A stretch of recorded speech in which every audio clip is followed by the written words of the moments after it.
Alam kong lahat tayo ay nagsasakripisyo. Sumuko tayo ng oras kasama ang ating mga pamilya. Ang ating trabaho ay naputol dahil meron rin tayong personal na buhay. Ito rin ay dahil nawala ang balanse sa ating buhay. Alam kong ang ilan sa atin ay nagtatrabaho.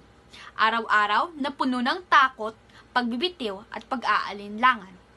Matapang na pumunta sa direksyon ng iyong mga pangarap. Tumayo ng matangkad at ipakita sa mundo kung ano ang mga kakayahan mo. Kapag pinalo ka ng mundo, maghanap ng dahilan upang makabawi muli. Huwag kailanman susuko sa pagiging tagumpay. Tandaan, ang tanging paraan na maaari kang mabigo ay kung susuko ka. Maaari mong sabihin ang sarili mo na hindi ka natatakot. Matapang ka. Hindi ka mahina. May kakayahan kang gumawa ng malalaking bagay. Hindi ka ordinaryo. Kapansin-pansin ka. Maniwala sa iyong sarili na malalagpasan mo ang mga problemang hinaharap natin ngayon.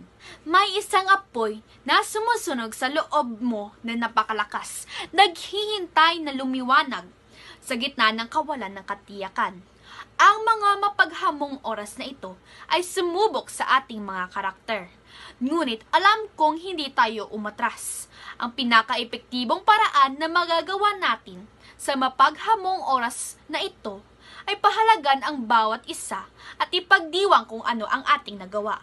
Alamin na sa kabila ng ating mga hamon ng ating hinaharap, gumagawa pa rin tayo ng pagkakaiba. Ugaliin natin na ipagmalaki ang ating sarili upang kumbinsihin ang ating sarili na hindi tayo dapat sumuko.